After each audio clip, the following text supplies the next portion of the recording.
Bueno, y ya volviendo más a la motivación de esta reunión, les quería presentar a los expositores de hoy, que van a ser Marcelo Rugger y Juan Odicio, que nos van a estar presentando su documento de trabajo llamado La industrialización dirigida por el Estado en la Argentina desde 1953 hasta 1976. Así que los dejo con Marcelo.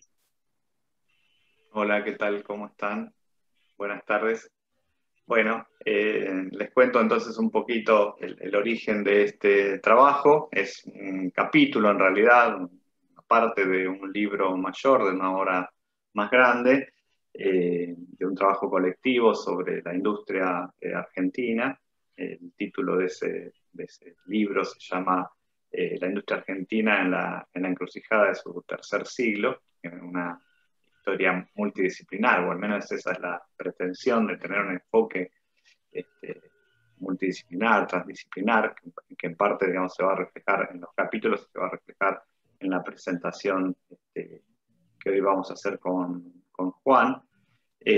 Un primer criterio de presentación de este libro está dado precisamente por la división en los capítulos. Esos capítulos responden finalmente a determinadas etapas o fases del desarrollo o el despliegue de las manufacturas. Entonces, en este periodo de largo plazo, desde comienzos del siglo XIX hasta la actualidad, identificamos 7 momentos en los que puede dividirse la historia de la industria argentina de acuerdo a sus características estructurales, ¿no? Y esto supone romper con otras formas de periodización, con periodizaciones políticas, periodizaciones más o menos tradicionales que están presentes en otras obras, ¿no? Y estas etapas históricas son consideradas como marcos de análisis específicos, diferenciables por la dinámica de determinadas variables, de determinados problemas, ¿no? Que de algún modo los trascienden y que devienen de las etapas anteriores y van a trascender a las etapas posteriores, de forma tal de tener el devenir global de una historia de largo plazo, en un análisis de síntesis, ¿no? En este sentido, entonces, digo, la obra o este libro, pronto, que ya está terminado, digamos, pronto a editarse, tiene, les decía, 7 capítulos, que trabajan, por un lado, las actividades artesanales y las primeras manifestaciones de la industria entre 1810 y 1869, un segundo capítulo que analiza el despliegue de las actividades industriales entre 1870 y 1929, dentro de la dinámica de lo que conocemos como modelo agroexportador, un capítulo específico sobre el avance de la sustitución de importaciones entre 1930 y 1952, este capítulo sobre la industrialización dirigida por el Estado entre 1953 y 1975, un capítulo luego sobre el proceso de desindustrialización y reestructuración regresiva de la industria entre 1976 y 2001, un capítulo que, digamos, muestra un poco el crecimiento y la reindustrialización limitada o acotada durante los años básicamente del kirchnerismo, entre 2002 y 2015, y un capítulo final sobre, digamos, los últimos años y el proceso de desindustrialización y la evolución de la industria durante el contexto del año pasado de pandemia. A esos capítulos, digamos, que revelan estas etapas, se les sumaron 2 otros capítulos, uno sobre las instituciones estatales y la industria en una perspectiva histórica, así como las instituciones estatales promovieron, o las diferentes instituciones y organismos vinculados a la industria promovieron el desarrollo industrial, y un capítulo de estadísticas generales de largo plazo, que son un verdadero plus para este tipo de trabajo. Entonces, un primer criterio tiene que ver con estas fases o etapas que ordenan los capítulos.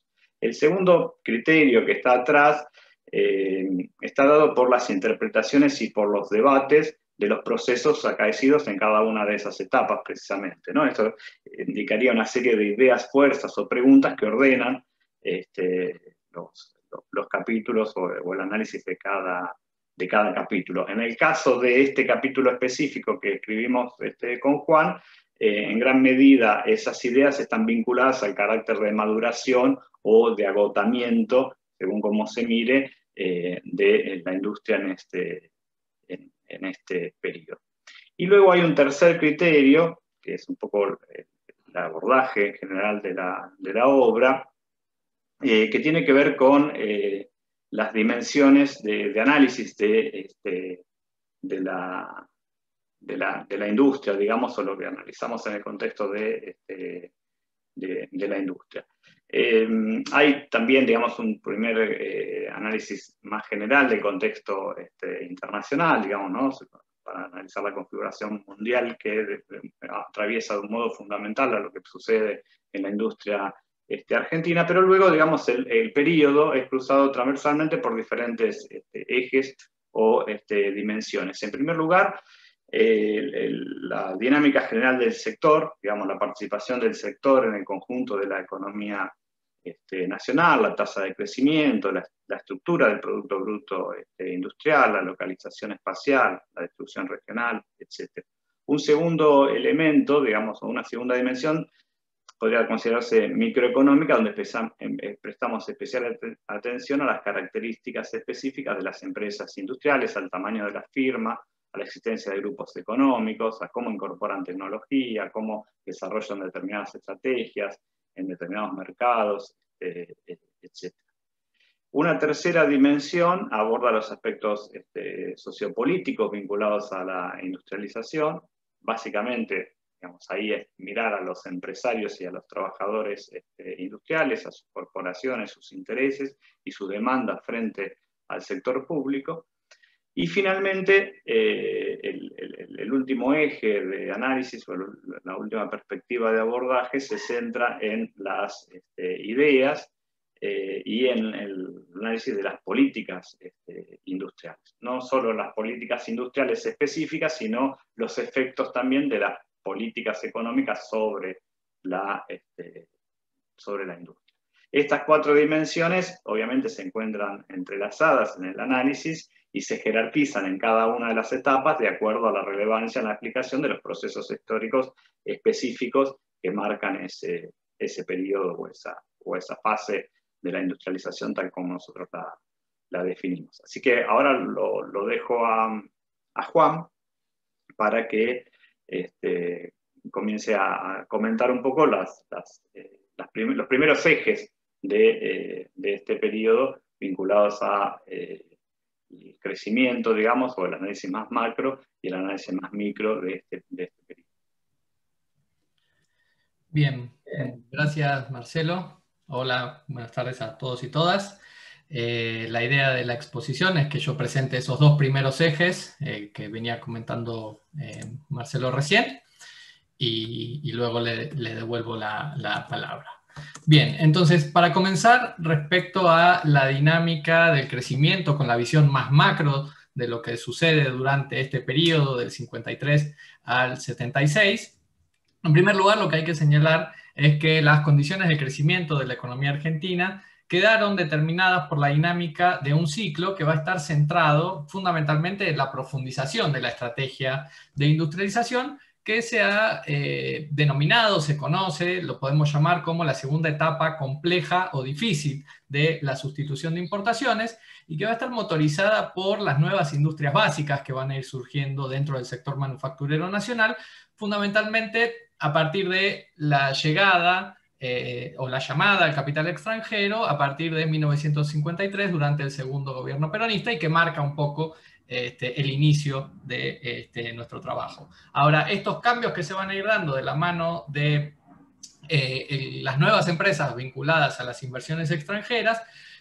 su evolución, su crecimiento, va a quedar estrechamente asociado a la posibilidad de abastecerse de combustibles, insumos y maquinarias importadas, y en un contexto donde las exportaciones tradicionales se mantenían estancadas, se dio origen a la conocida dinámica cíclica, ¿sí?, de pare y arranque, el stop and go, que va a caracterizar a esta etapa y es lo que da el marco más general de funcionamiento. La idea no es detenerme en esto porque lo suponemos, digamos, ampliamente conocido, si bien en el capítulo se estudia con un poquito más de detenimiento. Ahora, frente a los dilemas que planteaba el ciclo del Stop and Go, las alternativas de política económica eran relativamente acotadas, y lo que nosotros mostramos en el trabajo es que las distintas respuestas posibles fueron de algún modo ensayadas por todos los gobiernos desde la segunda presidencia de Perón hasta el golpe de 1976,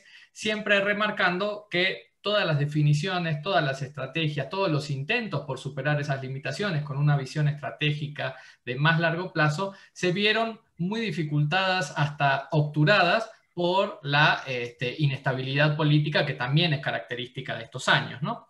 Bien, entonces, dentro de esa dinámica general del Stop and Go, vemos que hay tres periodos claros de crisis que están antecedidos por la agudización del déficit comercial y la pérdida de las reservas en el Banco Central en los años del 52-53, 59 y 62-63, que es una crisis industrial muy profunda, ¿no? En particular.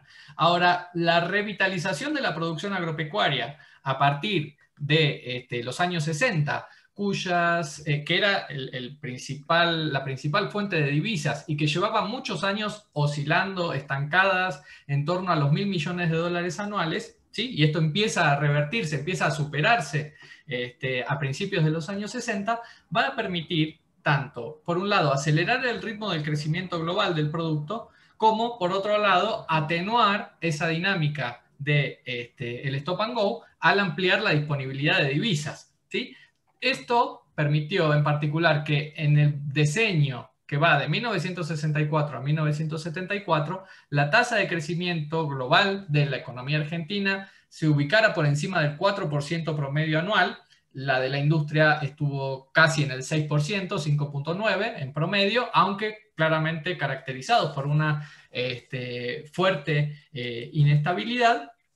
Y además hay que señalar que la restricción externa siguió estando latente sobre la dinámica macro de la economía argentina. Aquí en este gráfico podemos observar justamente el techo, ¿sí?, de las importaciones sobre el crecimiento. Lo que vemos en la línea roja, ¿no? O sea, es el límite de que las exportaciones al oscilar en torno a los 1.500 millones de dólares anuales no permite una expansión del producto, que es lo que está sobre el eje horizontal, y que una vez que el techo es impulsado hacia arriba, después durante la segunda mitad de los años 60, se acelera notablemente el crecimiento del producto.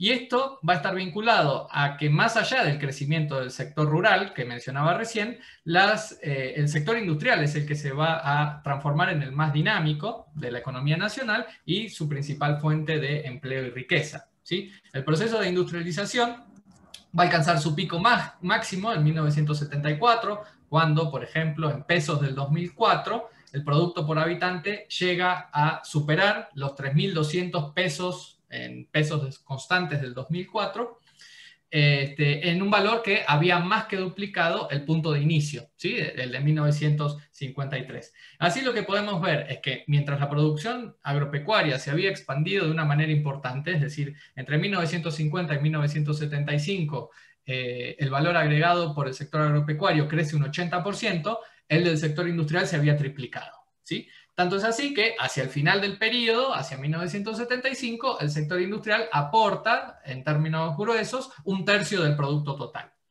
Bien, este periodo marca entonces la maduración de la estructura industrial argentina, en una industrialización que ya tenía una larga historia, como justamente muestran los capítulos previos del libro que comentaba Marcelo al principio, y después, digamos, a partir de los años 50, lo que vemos es, por un lado, un lento declive de las ramas tradicionales, por ejemplo, de la industria alimenticia, que había sido, ¿no?, el sector más dinámico de crecimiento desde el modelo agroexportador, o una pérdida del dinamismo del sector textil, que había caracterizado a la primera etapa de la ICI, la que en términos generales podemos ubicar entre 1930 y 1950.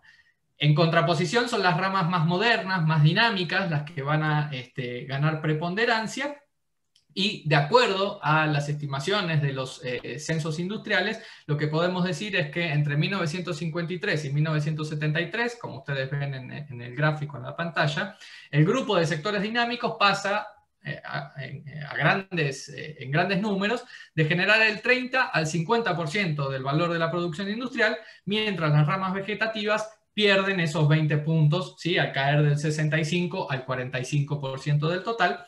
Y en particular, las ramas de mayor dinamismo van a ser las de la metalurgia, caucho, plástico y automotores, ¿sí? Estos cambios estructurales se van a producir de la mano del arribo de grandes firmas transnacionales, intensivas en capital, que van a ir cubriendo los casilleros vacíos de la estructura productiva nacional, como por ejemplo en la provisión de combustibles, que era uno de los principales rubros, el déficit comercial, o en el sector automotor, como mencionaba recién, o incluso de maquinaria agrícola. ¿Sí? Y este proceso se va a ir profundizando, y hacia finales de la década del 60 tenemos una apuesta por la profundización de la industrialización, por la aparición de establecimientos industriales de una dimensión mucho más grande, mucho más competitivos a escala internacional. Y entonces lo que podemos ver en una visión general es que el número de establecimientos se mantiene relativamente constante a pesar del aumento en la cantidad de trabajadores industriales y el crecimiento más rápido todavía del valor de la producción, lo cual permitió sustentar un crecimiento más rápido de la productividad y de los salarios pagados en el sector, ¿sí?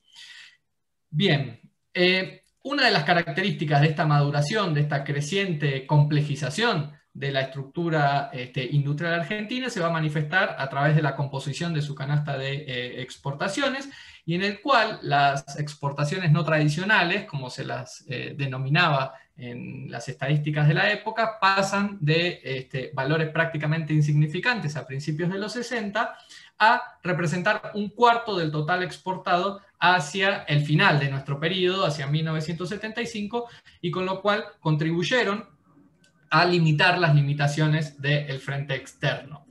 Desde el punto de vista geográfico, de la localización espacial de la industria sobre el territorio argentino, aquí lo que vemos es la distribución por provincias del valor agregado y de la ocupación.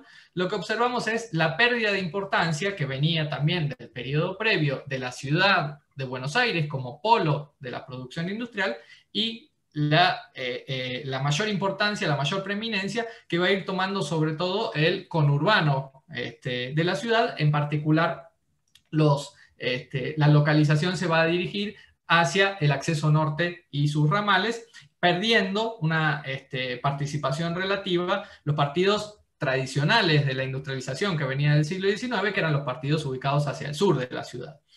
Como consecuencia de las definiciones de la política pública, sobre todo después de 1958, entonces es que va a crecer la participación del interior de la provincia de Buenos Aires y van a ir ganando también preponderancia la producción industrial en el interior de Córdoba y Santa Fe, y en un segundo escalón, en un segundo nivel, también las de Mendoza y Tucumán.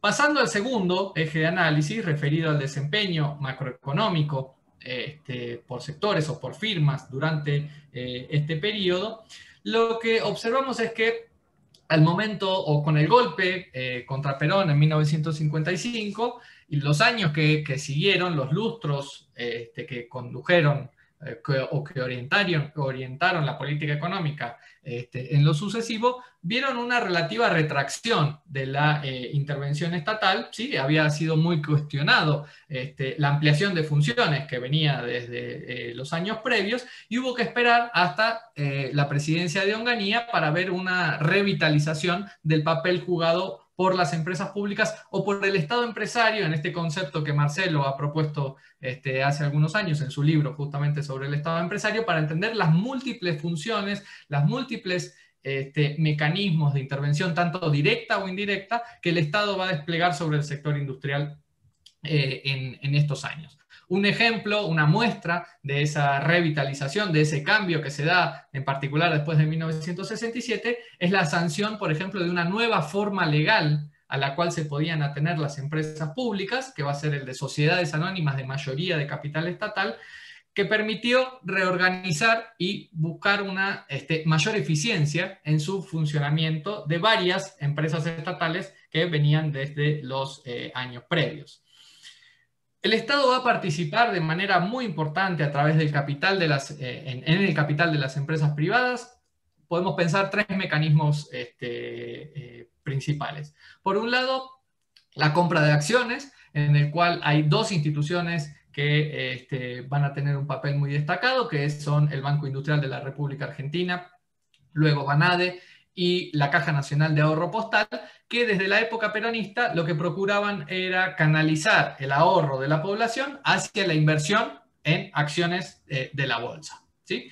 Un segundo mecanismo de participación de las instituciones públicas sobre el capital de las empresas tiene que ver con el rescate financiero de las empresas en problemas. En particular, esto se va a ver acentuado en 1967, cuando se dicta la Ley de Rehabilitación de Empresas, en el cual, digamos, el Estado intercambiaba distintos tipos de beneficios y apoyos a empresas que estuvieran en dificultades productivas, económicas o financieras, ¿sí?, a cambio de participación accionaria.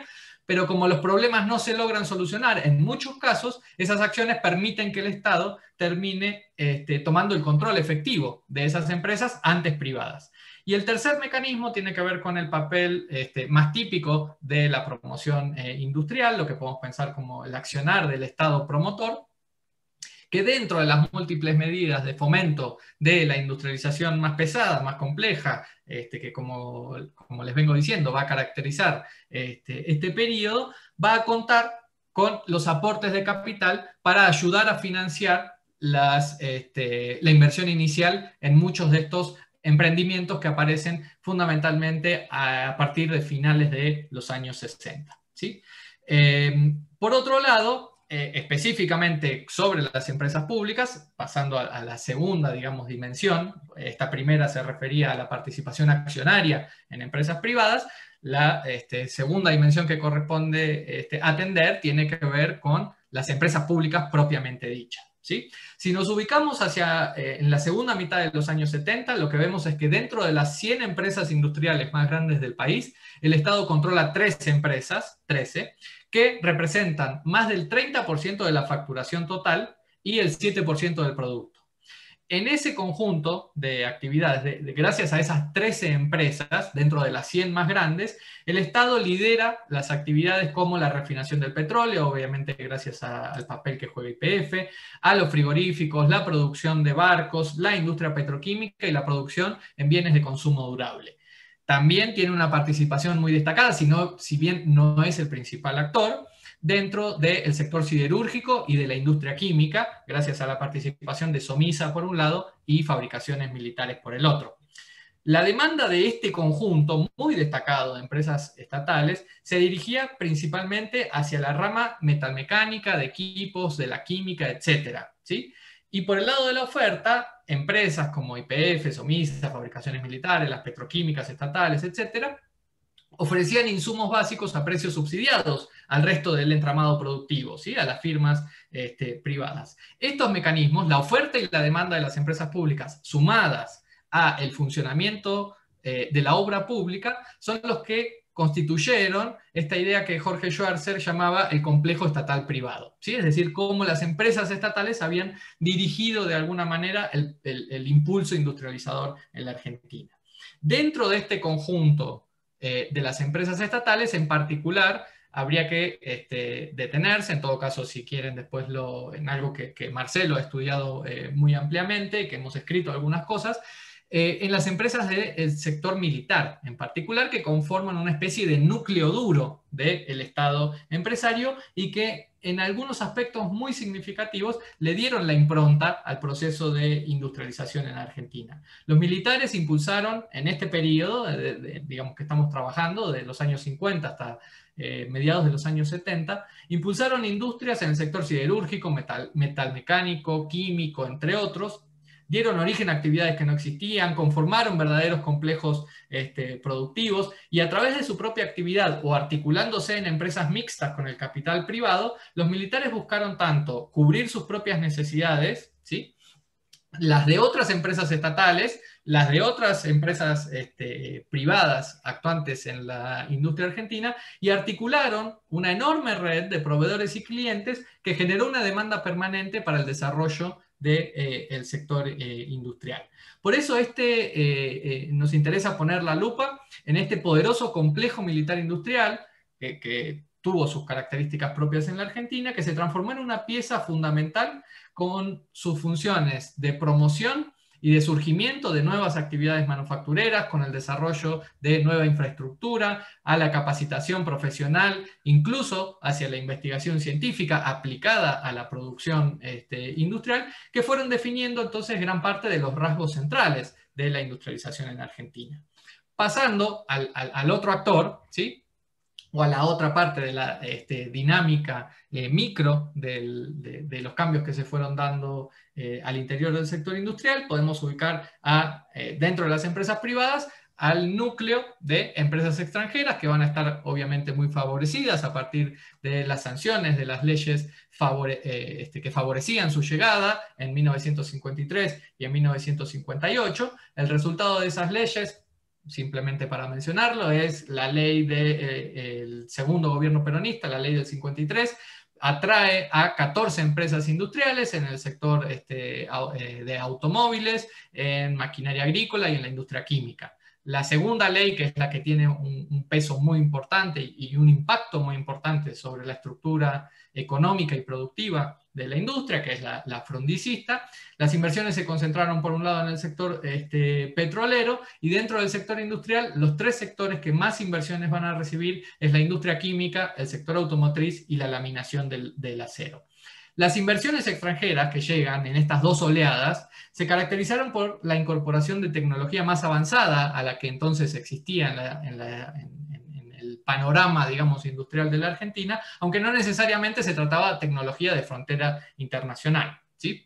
Eran plantas de tamaño superior a la media en la escala local y permitieron avanzar en la adopción local de divisiones de ingeniería, de investigación y desarrollo, de organización del trabajo, etcétera, que provocaron una importante modernización, no solo en términos productivos, no solo en términos tecnológicos, sino también organizativos, incluso imitados en algún sentido también por las empresas locales. Con todo, este impulso hacia la modernización se vio limitado por las características generales de cómo funcionaba el sector industrial en la Argentina, con una escasa integración vertical, una fuerte dependencia tecnológica y una orientación marcadamente centrada hacia el abastecimiento del mercado interno, más allá del crecimiento de esas exportaciones que mencionaba al comienzo.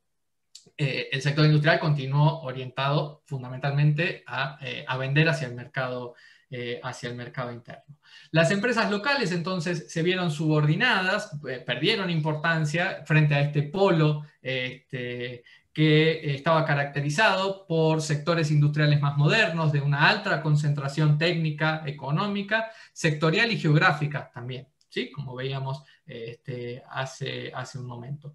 Sin embargo, estas nuevas empresas que van a entrar al país en los años 50 fundamentalmente, tenían una mayor propensión a importar que las industrias existentes, y esto generó una creciente presión sobre la balanza de pagos, además de que las inversiones tendieron a caer después del gobierno frondicista y en contraprestación tendieron a subir los beneficios remitidos, el pago de regalías, etcétera, poniendo más presión sobre la disponibilidad de divisas. Entonces, a pesar de lo que se preveía, de lo que se esperaba gracias al llamado al capital extranjero, ese tipo de industrialización seguía dependiendo del límite establecido por el techo agroexportador, ¿sí?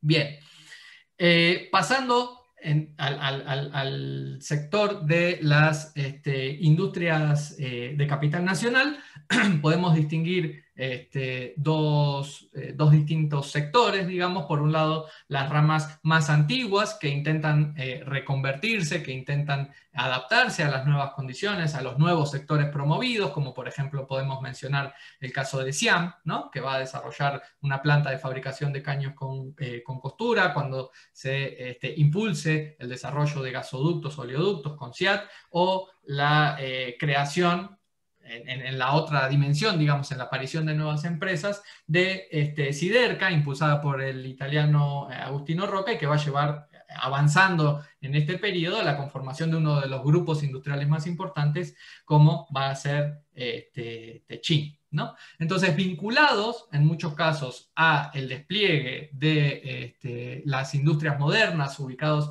en los sectores más complejos, más avanzados de la industrialización, van a aparecer un nuevo conjunto de grupos empresarios nacionales y algunas empresas tradicionales que van a intentar subirse a esa misma dinámica. Para ir terminando con esto y darle la palabra a Marcelo, a finales de la década del 60 y principios de los años 70, la estrategia va a volcarse hacia una argentinización del crecimiento, hacia una argentinización de la estructura productiva industrial, dejando de lado la importancia del sector extranjero, y va a aparecer o se va a manifestar a partir de la llegada de Aldo Ferrer al Ministerio de Economía en 1970, y va a durar hasta el final del tercer gobierno peronista, ¿sí? Bien, entonces hacia 1975, por ejemplo, tenemos que dentro de la cúpula, dentro de las 100 más importantes, hay 43 empresas nacionales de capital privado nacional que participan en la misma proporción que las empresas estatales dentro del total de ventas, que es el 31%. Por ejemplo, el capital privado nacional va a dominar el sector siderúrgico y algunos otros como alimentos, textil, azucarero, el cementero, pinturas, y en términos generales lo que podemos decir es que las firmas locales van a dominar las ramas tradicionales, ¿sí? Bien, finalmente hay un grupo que también aparece analizado en el capítulo, que tiene que ver con las empresas fallidas, las que no logran reconvertirse, las que se tienen que atener justamente a ese régimen de rescate de empresas en crisis, y que si bien una parte de esas inversiones mal conducidas, que no llegan a obtener los resultados esperados, se deben de manera indudable a decisiones de los propios empresarios, también lo analizamos en función de los cambios y los vaivenes dentro de la política económica. El impacto de esos cambios, ¿sí?, tanto en la política económica como de la inestabilidad macro, no debe sobredimensionarse, creemos nosotros, ni en un sentido positivo ni en un sentido negativo. Es decir, sin dejar de señalar que la estrategia permitió un crecimiento económico relativamente elevado, ¿sí?, sobre todo después de 1964, en el momento en el que se consolidan las empresas más modernas y más grandes, a la vez que se manifiesta una fuerte crisis dentro de las empresas industriales tradicionales. Entonces, la frustración de un proyecto de desarrollo más profundo de industrialización durante los años de la ICI no parece provenir tanto de la falta de empresarios dinámicos ni de las dificultades tecnológicas, de la imposibilidad de realizar nuevas inversiones aguas arriba, ni por problemas de escala, etcétera, dentro de las distintas alternativas que se han discutido, sino que una parte importante de la explicación debe radicar en las características que adoptaron las políticas económicas, considerando sus notorias fluctuaciones, sus inconsistencias y su imprevisibilidad. Bien, le cedo entonces la palabra nuevamente a Marcelo para que continúe con los otros ejes. Muy bien, gracias, Juan. Ahí estaba mirando un poco la hora para ver cómo vamos. Me robé 5 minutos. Sí, digamos, me parece importante por ahí en este punto aclarar algo. Precisamente, fíjense ustedes el título de nuestro trabajo, que es la industrialización dirigida por el Estado, y en realidad, hasta aquí uno podría decir, bueno, no es un trabajo que tenga una gran originalidad, aunque hay algunas cositas que a nosotros nos parecen originales en este desarrollo y de las cosas que fue contando Juan, indudablemente, pero en todo caso la originalidad está precisamente en esta síntesis o en esta pretensión de síntesis de abordar el periodo desde diferentes dimensiones y tratar de ensamblarlas, digamos, para llegar a una nueva explicación. Y en este sentido, esta idea de la industrialización dirigida por el Estado cobra fuerza. Es un concepto que se ha, difundido en los últimos años a partir de un trabajo de Bertola y Ocampo para espacio latinoamericano, que tiene sus orígenes en algún trabajo previo de Rosmelisor, pero aquí lo vemos jugando concretamente, ¿no? Es decir, ¿por qué la industrialización dirigida por el Estado? Bueno, por lo pronto, ¿no? En un principio ya, digamos, a partir de lo que presentó Juan, por la propia presencia de las empresas públicas, por la propia presencia del Estado empresario en esta dimensión más abarcativa, vinculada precisamente a la intromisión, a la injerencia, a lo permeable, digamos, que se transforma el Estado dentro de la estructura del capital de las empresas que jurídicamente siguen siendo privadas, pero que tienen, digamos, participación por parte del Estado, etc. Entonces, digo, esta fuerte presencia del Estado ya nos llevaría, digamos, a justificar la idea de la industrialización dirigida o orientada por el Estado. Pero bueno, precisamente para seguir sumando de algún modo en esta línea y otras perspectivas, bueno, pasamos a analizar los actores de la industrialización, que son en definitiva los actores que devienen de esta estructura productiva, de estos cambios de la estructura productiva, de esta dinámica de la estructura productiva en los años anteriores y que cristalizan de algún modo en este periodo de la década del 50 en adelante. Y esos actores de la industrialización, digo, para pensar en la industrialización como un fenómeno complejo, no solo, digamos, un fenómeno vinculado a las fábricas y a lo que sucede allí adentro de la fábrica o a las inversiones o a la tecnología, digamos, nos lleva a mirar a los empresarios locales, a los empresarios extranjeros, no ya digamos a las empresas, sino a los empresarios, al propio Estado, a los trabajadores, ¿no? Los que de algún modo delinearon en combinación la orientación, digamos, o el perfil del proceso de acumulación en Argentina en el periodo, junto con otros actores que quizás tuvieron posturas antiindustrialistas o no necesariamente, como la burguesía terrateniente, los sectores terratenientes o el sector financiero, digo, ¿no? No solo fueron actores positivos, sino que hay actores que jugaron dentro de este entramado de una manera diferente y que también contribuyeron a darle las características propias de ese proceso productivo. Entonces, quizás en un primer momento, digamos, lo más interesante que nosotros podemos analizar mirando a los actores es la importancia del propio Estado, ¿no? El propio Estado como un actor social relevante, ¿no? Dado precisamente ese lugar prominente que adquirió en la orientación del proceso, tal como lo contaba Juan hace un ratito, ¿no? Y ahí uno podría distinguir distintas formas de análisis o distintos niveles de análisis de esa intervención estatal. Por un lado, en la propia gestión de las empresas, el propio gerenciamiento de las empresas y los actores allí, y en segundo, en una perspectiva más general que vinculase estos actores con los diseños precisamente de política económica, con la trayectoria institucional, con las estrategias posibles de desarrollo en el periodo. No sé si, Juan, me puedes pasar a la próxima filmina, como diría el presidente. ¿Está, Juan? Me durmió. Es que se me cortó un poquito. Paso bueno.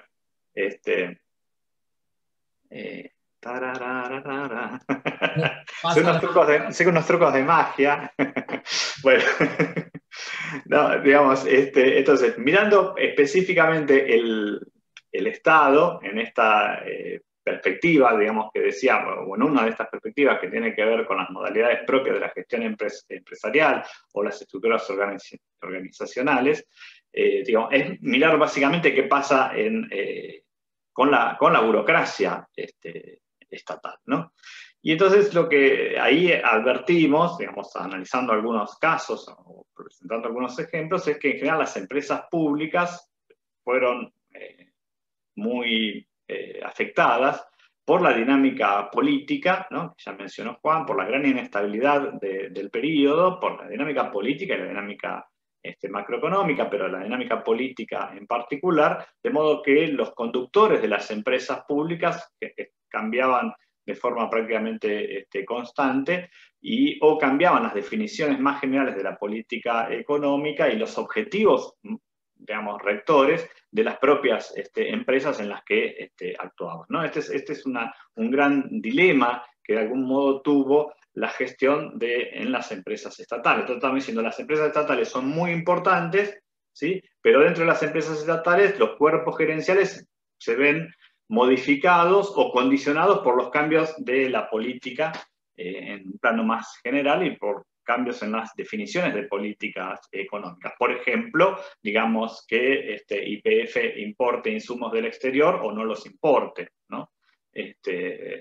O digamos que haya un recambio concreto de las autoridades. Entonces, esta idea del mismo recambio del cuerpo directivo de esas empresas por la dinámica política va a afectar el propio desempeño de las empresas y va a afectar las relaciones con las otras empresas estatales o las otras empresas y reparticiones públicas en las cuales están combinadas, como decía Juan, porque son proveedores o porque son demandantes de insumos de otras empresas públicas, etc., ¿no?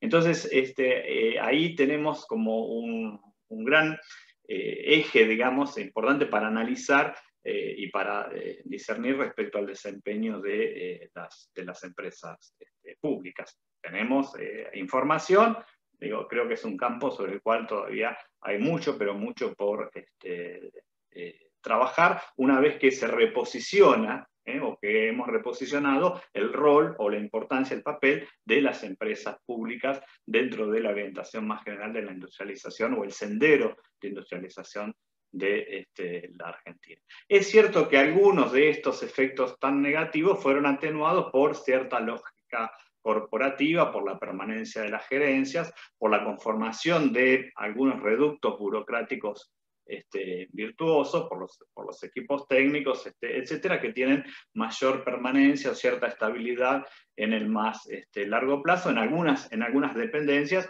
por ejemplo, en el caso de YPF o en algunas dependencias militares. Pero en términos generales, uno ve desde esta perspectiva que el resultado es la escasa coherencia de esa intervención estatal, la escasa coherencia de las empresas públicas que fueron creciendo a lo largo de este periodo, entre el 50 y el 76, en importancia, ¿no? En una dinámica incremental. Cuando uno ve, se crea una empresa, en este periodo no hay, o hay algunos intentos de privatizaciones, hay algunas privatizaciones o retiro del Estado, pero son muy, muy pequeños. En general se va conformando una propia estructura burocrática que demanda y consolida su permanencia en el más largo plazo, y que eso, digamos, afecta o da escasa coherencia al conjunto de las actividades empresariales del Estado.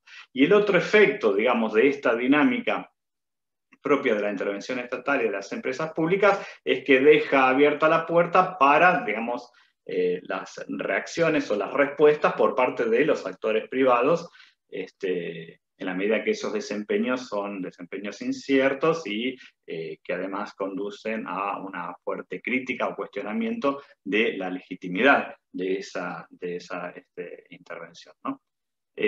Sí, pasa tranquilo.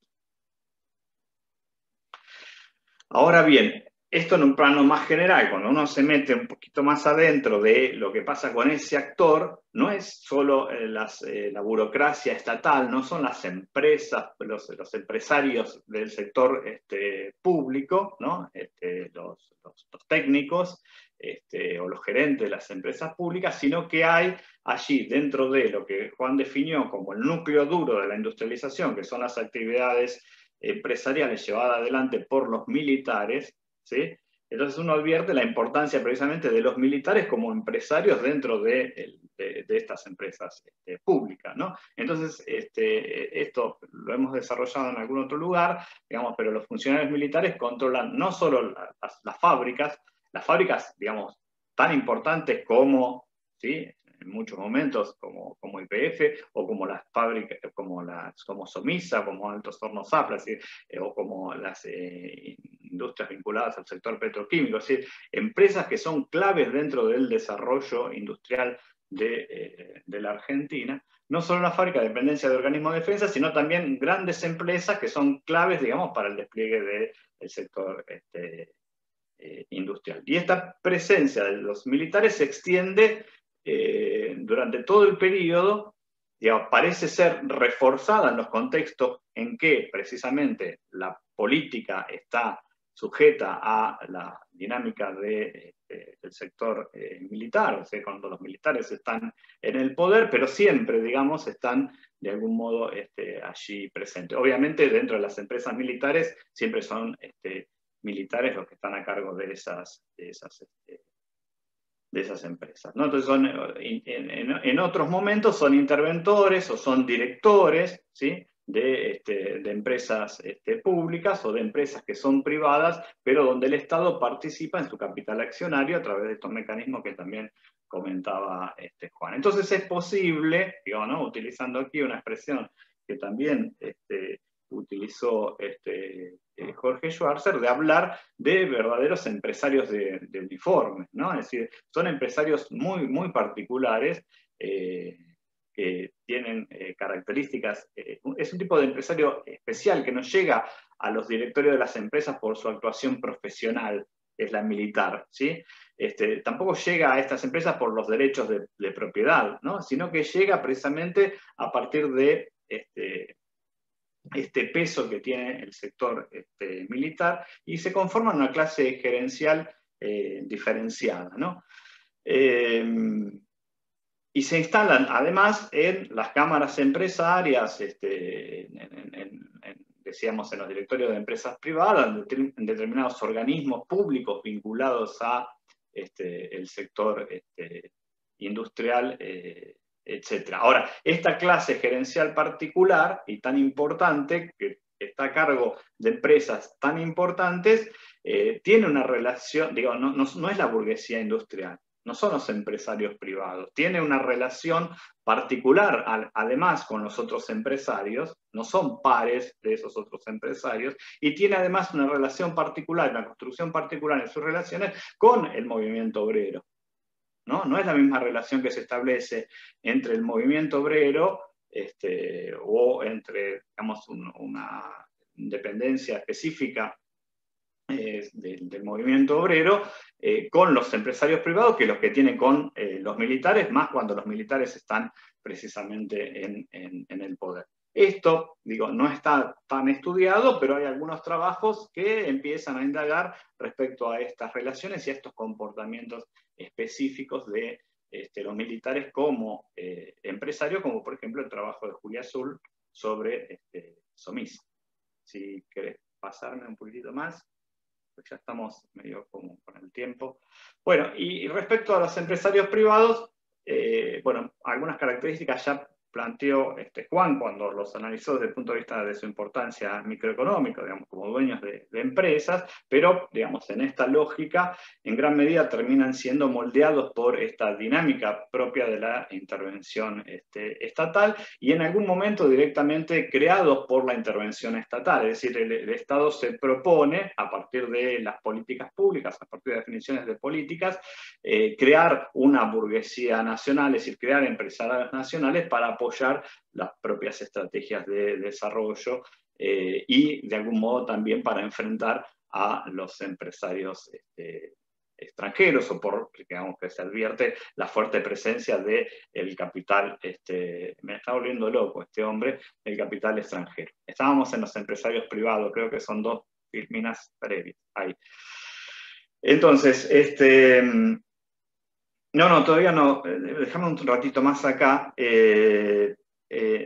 Ahora, digo, está claro que estos empresarios privados tienen cierta fragilidad frente al capital extranjero y son muy dependientes del Estado, de las prebendas del Estado, de las compras del Estado, etcétera, pero a la vez que es un Estado que se comporta, digamos, que es concedente, que tiene todos estos otros problemas que nosotros habíamos marcado en términos de estabilidad y coherencia en el más largo plazo, etc., ¿no? Entonces, digo, es este juego de relaciones entre los empresarios privados y el sector estatal, caracterizado en gran medida por la volatilidad, por la digamos, la inestabilidad política institucional, que marca un poco el sendero más general del comportamiento y las actitudes de los empresarios. Por otro lado, digamos, en otro nivel de dimensión, pero no lo voy a desarrollar por una cuestión de tiempo, digamos, estos empresarios tienen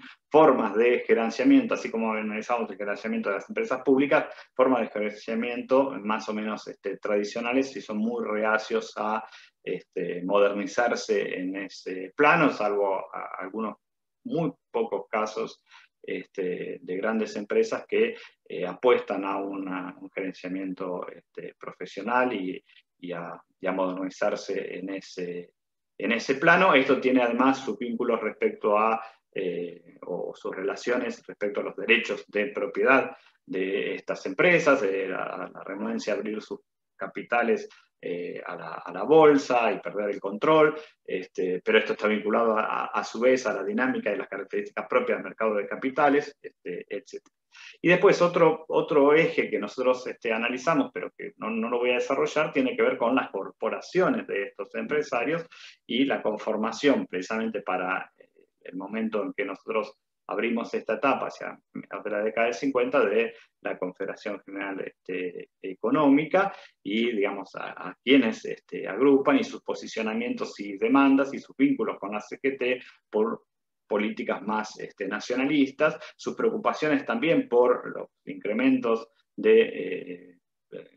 salariales a partir de los incrementos de la productividad, por sus preocupaciones respecto a las compras y las demandas del Estado, por sus preocupaciones respecto a las importaciones o el acceso a divisas, que también, de algún modo, están también presentes en las demandas y en los reclamos de la Unión Industrial durante el periodo, aunque tiene una conformación algo particular, y donde están incluidas las empresas extranjeras y algunas grandes empresas locales. Esa fractura, digamos, entre los empresarios es interesante porque está muy vinculada luego a la dinámica política, digamos, y básicamente a su posicionamiento respecto al peronismo. Pero en términos generales uno podría decir que desde la CGE las políticas son más nacionalistas y vinculadas al mercado interno, y las políticas que promueve la Unión Industrial están también vinculadas al mercado interno, pero tienen definiciones más liberales, aun cuando, digamos, en algunos momentos los acercamientos a las posturas de la CGE en contextos de crisis o en contextos de orientación política, sobre todo a partir del 73, digamos, hacia el peronismo y el nacionalismo económico, también se van a vincular hacia esos sectores, ¿no? Y finalmente, digamos, esto puede ser mirado o analizado, todo lo que nosotros venimos diciendo, desde las ideas y las políticas industriales, como un nivel superestructural de esas determinaciones más generales vinculadas a las características estructurales y al análisis de los actores. Digamos, en algún punto uno puede insistir que estas dimensiones o estas formas de abordaje, uno podría entrar por cualquiera de uno de estos canales para llegar a los mismos resultados. Este es el orden que de algún modo nosotros propusimos o pensamos para una mejor presentación. Y esas ideas, algo ya también expresó Juan, están muy marcadas por la forma en cómo resolver la restricción externa y el papel que tiene precisamente la industria, la industrialización, el desarrollo de la industria, en esa forma de resolver esos dilemas, que en los años 50 va a estar vinculada a provocar una mayor integración y una mayor sustitución de importaciones a través del impulso del capital extranjero, ya en la segunda etapa del peronismo y claramente durante la experiencia frondicista, y en el contexto de los años 60 a buscar una mayor integración también del sector industrial, pero digamos a la vez apostando a la exportación manufacturera para contribuir desde ese lugar a aliviar o atenuar las restricciones en el frente externo. Y a esto se va a sumar una crítica a las empresas extranjeras o al grado de extranjerización de la economía nacional y por lo tanto el apoyo a las empresas locales, el grado de extranjerización que era producto finalmente de las políticas del frondicismo y del peronismo de la segunda mitad de los años 50. ¿no? Ahí hay todo un debate que lo hemos trabajado en algunos otros, en algún libro, en algunos otros papers bastante con Juan, incluso en algún seminario hemos charlado esto en el contexto de los años 60, un debate muy rico respecto a las estrategias de desarrollo económico en la Argentina y el papel que debería jugar el sector industrial, digamos, creciendo en escala, exportando y apostando a las empresas locales, ¿no? Y atrás, digamos, en términos de políticas más específicas, un poco lo que está atrás son las políticas de planificación y las políticas de promoción que están muy, digamos, vinculadas, se desarrollan como capas geológicas que se van sumando, digamos, mecanismos de intervención, de apoyo al sector industrial y que están muy vinculados también a esta dinámica más general de las formas de intervención del Estado a las que hacía referencia previamente, pero bueno, no lo voy a desarrollar.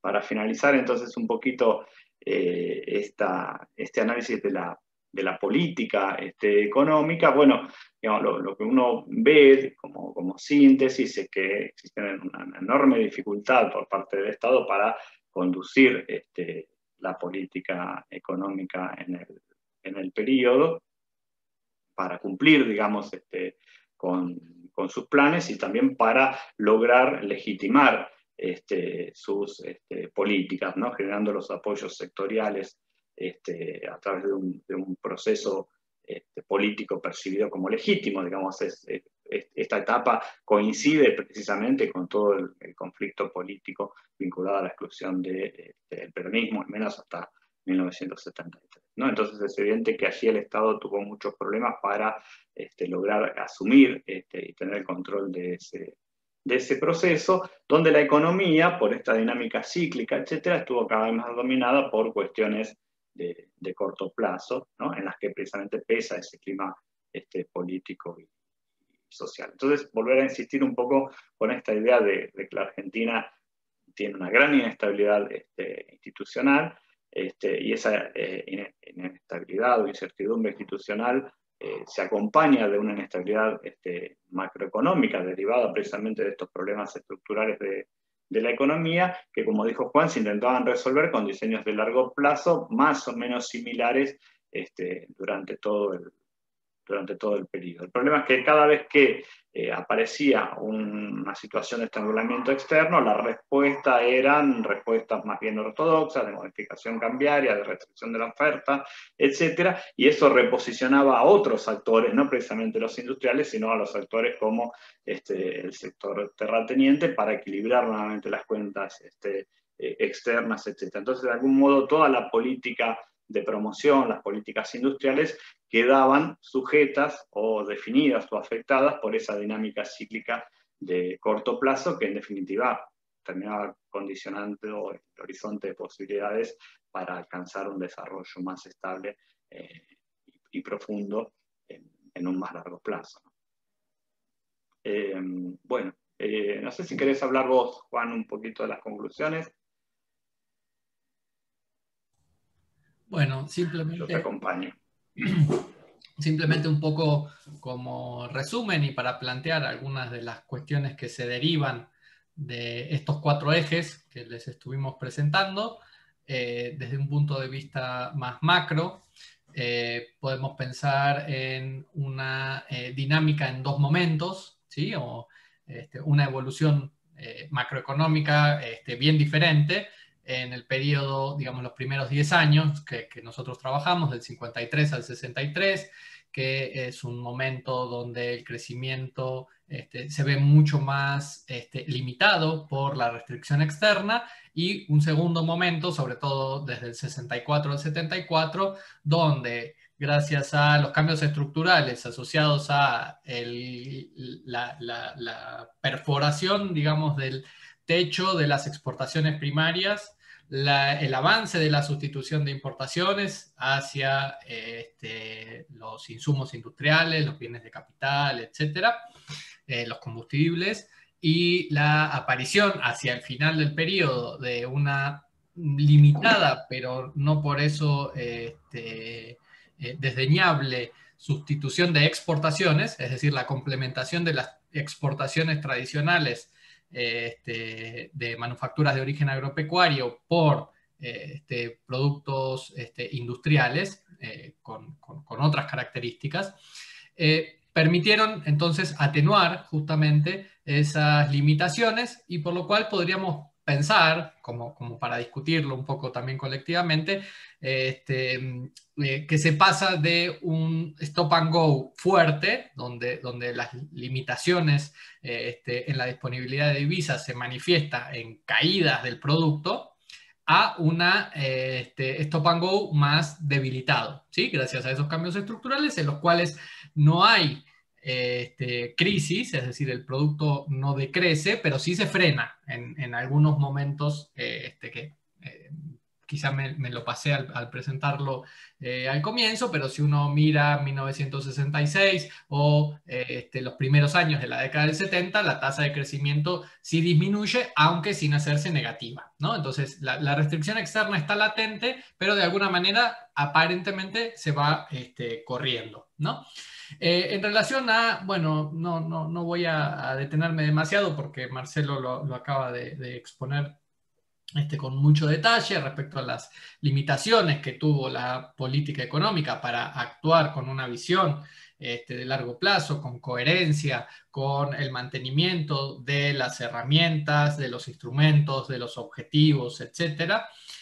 Obviamente implicaron una limitación también muy fuerte de las posibilidades de intervenir, de profundizar esas limitaciones, digamos, de profundizar las estrategias tendientes a superar las limitaciones estructurales del sector industrial. La estrategia, en términos muy generales, va a estar caracterizada entonces por la búsqueda de la continuación de la sustitución de importaciones, es decir, la restricción externa, si bien parece atenuarse en algún momento, sigue estando presente como el gran faro de la política económica, y esto va a estar también muy asociado a los debates, las ideas, las teorías que se están construyendo fundamentalmente a partir de los años 60 entre los economistas argentinos, la búsqueda de una mayor equidad distributiva, la inclusión social, etcétera, ¿no? Y ahí por eso ubicamos en un lugar muy importante, lo intentamos hacer en cada una de las dimensiones,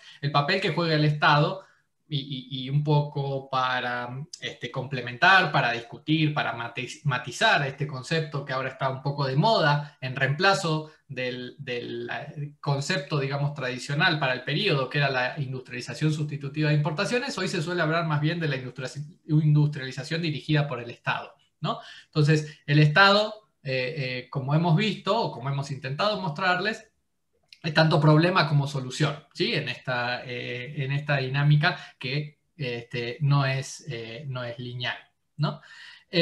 Y una discusión que tiene que ver con algo que está en este texto, pero también con otros textos y trabajos que venimos desarrollando con Marcelo, es relativo a la discusión del agotamiento de la ISI, ¿sí? De la industrialización sustitutiva, porque antes que discutir ese agotamiento, más bien hay que pensar y caracterizar de qué industrialización o de qué modelo industrial estamos hablando. ¿Por qué? Porque cuando se suele hablar del agotamiento de la ICI, eso está claro para todo el mundo desde principios de los años 60. Es decir, lo que se suele pensar como ICI, en realidad ya había dejado de existir para 1975-1976, cuando cambia el modelo de acumulación, el modelo, digamos, de conducir la política económica, cuando cambian las dinámicas sociales y políticas por detrás de la estrategia de desarrollo, etcétera, etcétera, ¿no? Entonces, esperamos haber mostrado que hacia el cierre del periodo, en realidad,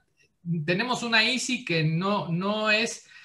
no responde al canon de lo que uno piensa como la estrategia ICI de la CEPAL de los años 40-50, sino que, como lo hemos escrito en algún lado, estábamos ya en presencia de un modelo híbrido, ¿sí? de un modelo que no respondía claramente a esos lineamientos y que va a ser abortado, va a ser abandonado después de 1976, cuando claramente la industrialización deja de ser el norte de la política económica y la búsqueda del desarrollo económico es dejada de un lado y con, eso, y con ella, digamos, este afán, este esfuerzo que había caracterizado las 4 o 5 décadas previas de profundización de la industrialización en Argentina. Para terminar, un ejercicio contrafáctico, un poco provocativo si se quiere, que ya no está en el trabajo que les estuvimos presentando, más bien va a estar en el trabajo que estamos pensando como continuación, entonces es simplemente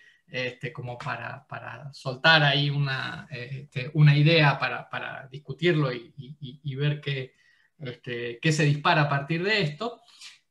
Y el ejercicio es pensar qué hubiera pasado después de 1976, ceteris paribus, de haberse mantenido la tasa de crecimiento del 3.4 que caracterizó a toda esta etapa que estamos viendo, ¿sí? El resultado obviamente sería más diferente distinto o las conclusiones se verían más acentuadas si tomamos la tasa del periodo de más crecimiento que nosotros hemos visto, del 64 al 74, pero simplemente como para tomar como hipótesis haber mantenido la tasa de crecimiento del 53 al 75. ¿Sí? Acá tenemos de las estimaciones de Madison el producto per cápita de Argentina en relación al de Estados Unidos y al de España, ¿no? Simplemente como para tomar dos casos comparativos, el benchmark, si se quiere, ¿no?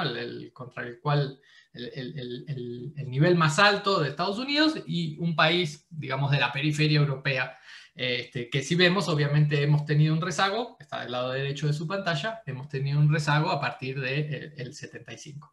De haberse mantenido esa tasa, lo que habríamos visto es que Argentina hubiera recuperado posiciones, ¿sí?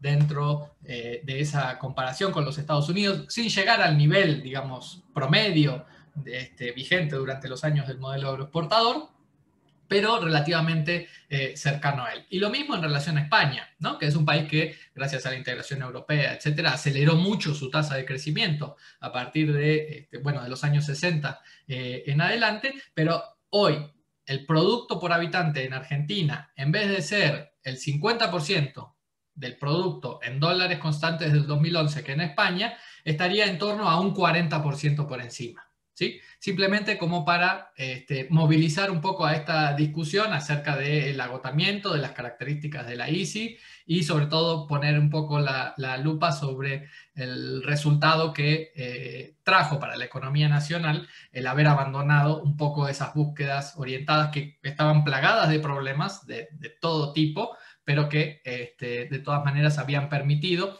un avance de la complejización de la estructura productiva, del bienestar social, de la inclusión del mercado de trabajo, etcétera, etcétera.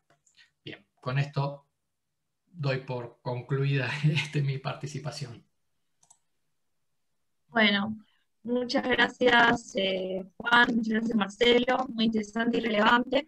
Sin duda, para hacer política económica tenemos que conocer nuestra historia. Ahora vamos a abrir un espacio para preguntas, así que si alguno lo desea puede prender su micrófono y preguntarle a Juan o Marcelo. Por ahí se puede sacar ya, ¿no? La pantalla compartida, ¿no? Así vemos yo. Ahí está.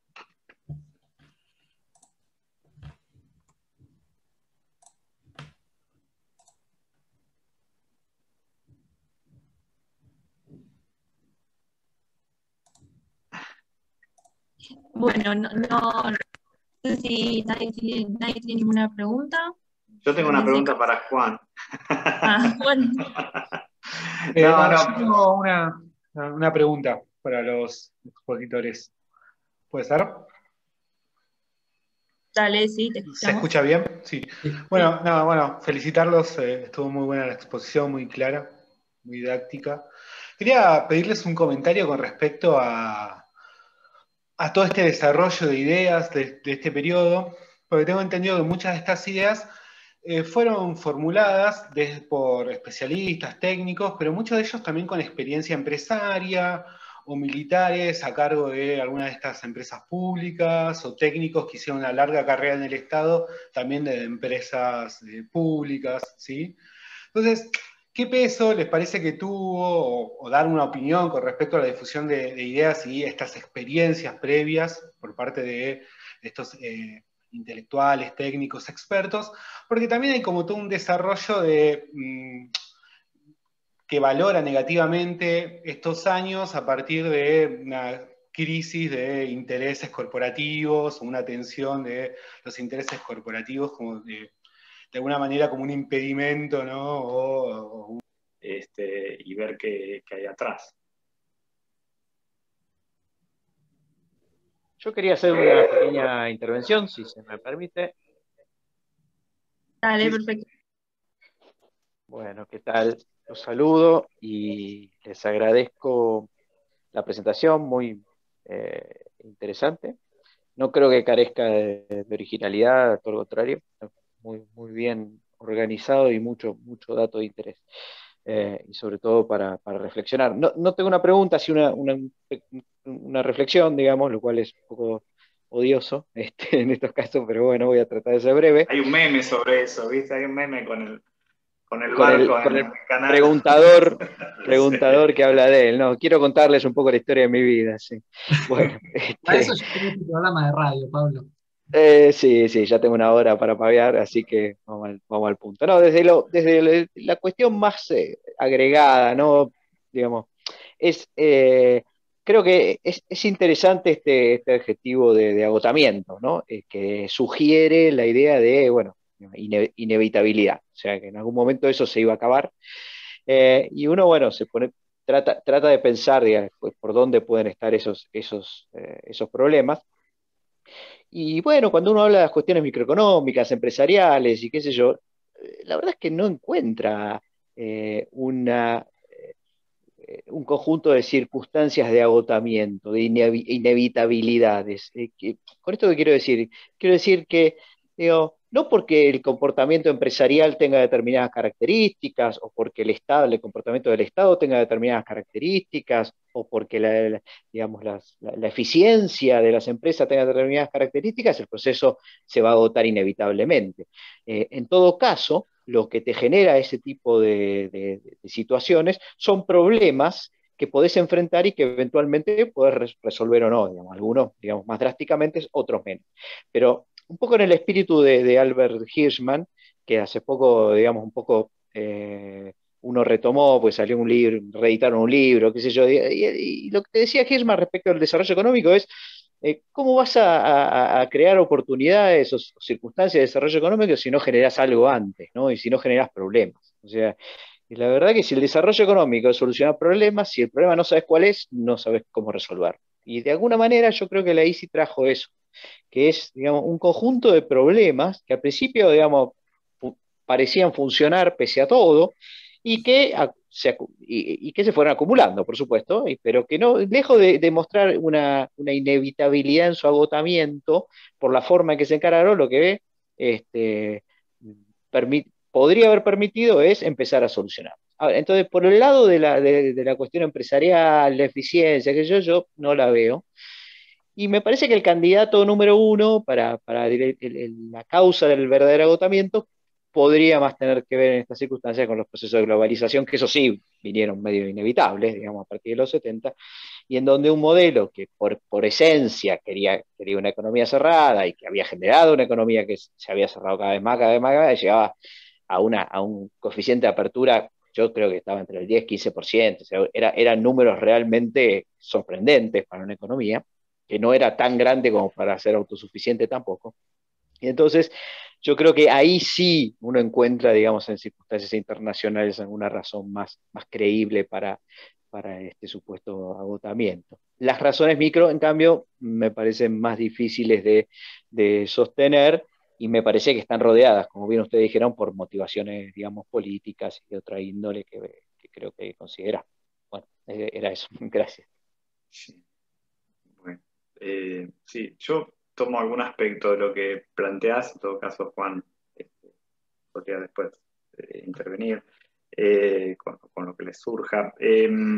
Es muy interesante lo que planteás y, digamos, para explicar el corte o el cierre, digamos, ¿no? Porque entonces no es que es un proceso que se agotó y que se murió, sino que fue asesinado, digamos, por otra dinámica. Ahora parece por una dinámica externa vinculado a los cambios en la configuración mundial, los procesos de integración, etcétera, que obviamente fueron mucho más fuertes después de los 70, y esto es un proceso que surge precisamente a partir de una etapa de cierre de la economía mundial a partir de los años 30, con idas y vueltas, pero básicamente es una economía mundial diferente. Y el otro elemento sería la propia dinámica política, la acumulación de tensiones políticas en la Argentina, que da origen al golpe militar y que resuelve drásticamente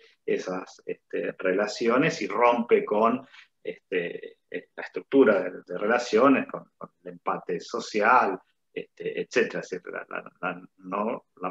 La forma de resolver la no resolución del problema político de la Argentina, vinculado al surgimiento del peronismo y con todo lo que el peronismo traía atrás, ¿no? Pero ahora, a nivel micro, es cierto lo que vos planteás, que uno no advierte esto, digo, ven muchos problemas, y bueno, son problemas que hay que resolver en el plano de la productividad, en el plano de la organización empresarial, en el plano de la gestión, de la profesionalización, digo, todas estas cosas que de algún modo estaban ahí, que algo esbozamos, y lo mismo a nivel del Estado, digamos, todos los problemas que tiene la burocracia, el Estado, esta lógica incremental, digo, cada vez todos están diciendo hay que eliminar empresas del Estado porque son ineficientes, pero cada vez hay más empresas del Estado, digamos, ¿no? Bueno, estos problemas, pero digo, esos problemas, la resolución de esos problemas está condicionada precisamente por la existencia de esos problemas y lo que esos problemas generan, porque esos problemas generan prácticas, generan acostumbramientos, ¿no? Generan desarrollos, senderos específicos de empresarios que sobreviven de esa manera y que demandan al Estado políticas de subsidio, políticas de cierre, políticas de crédito, etcétera, ¿no? Y por otro lado tenés un Estado que está condicionado para sostener, por ejemplo, empresas que son ineficientes. Juan hablaba de la ley de rehabilitación de empresas de la época de Onganía, y bueno, queremos empresas eficientes, pero digo, si cerramos estas empresas, generan 5.000 tipos que se van a la Plaza de Mayo a hacer quilombo. Entonces, digo, hay como un montón de elementos que terminan reforzando determinadas prácticas y generando las condiciones para la imposibilidad de la resolución de esos problemas más micro, más estructurales en algún caso, ¿no?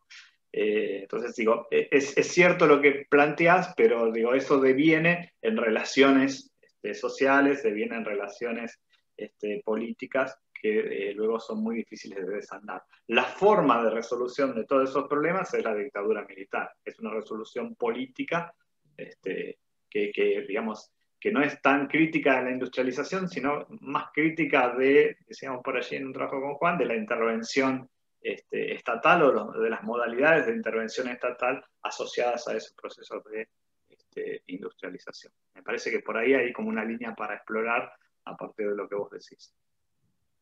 No sé si Juan.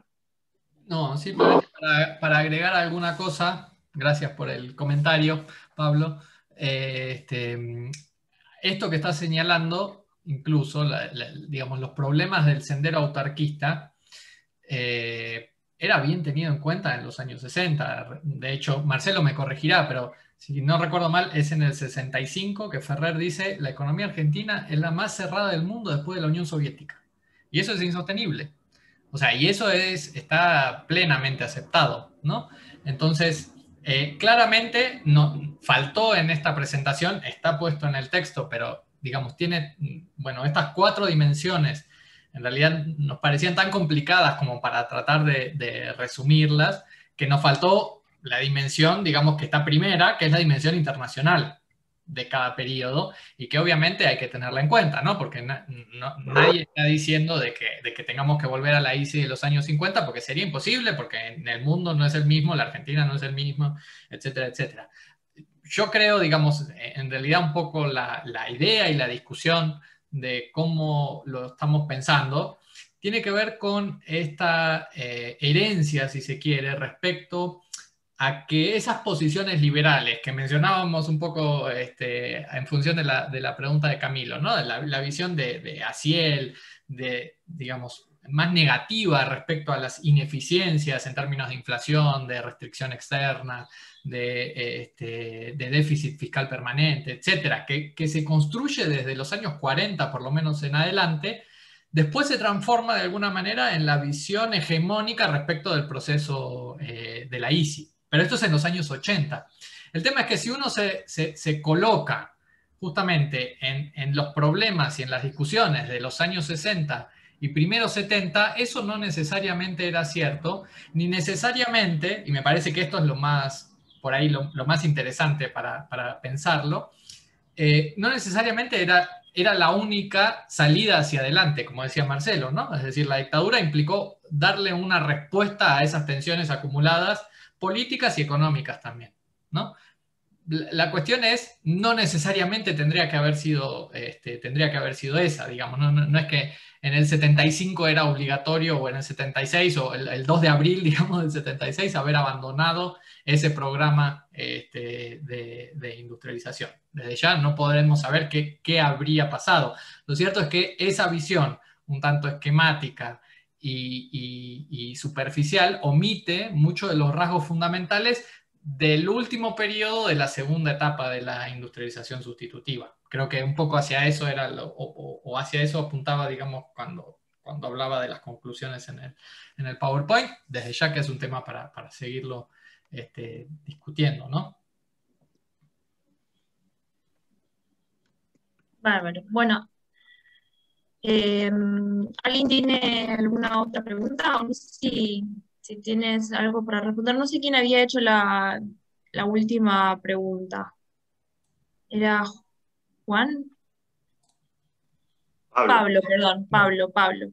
No sé si Pablo tenés algo más que decir, de contestar, y si no, si otra persona tiene alguna pregunta. No, muy interesante la respuesta de los autores. Yo digo, creo que sí, que efectivamente hay múltiples dimensiones para analizar acá, pero que, digamos, si uno quiere poner esto en términos de un poco burdos de qué hay que hacer con lo que no funciona, si tirarlo abajo y empezar de nuevo o modificarlo, creo que estamos todos más o menos de acuerdo en que la segunda es algo más eficiente que la primera. Tal cual. Claro. ¿Alguien tiene alguna otra pregunta? Bueno, si les parece, vamos concluyendo. Les agradezco a todos por participar y bueno, nos estamos viendo en los próximos seminarios. Bueno, muchas gracias, Daniela, gracias por la invitación. Siempre es un gusto poder compartir con los colegas. Chaucito. Gracias.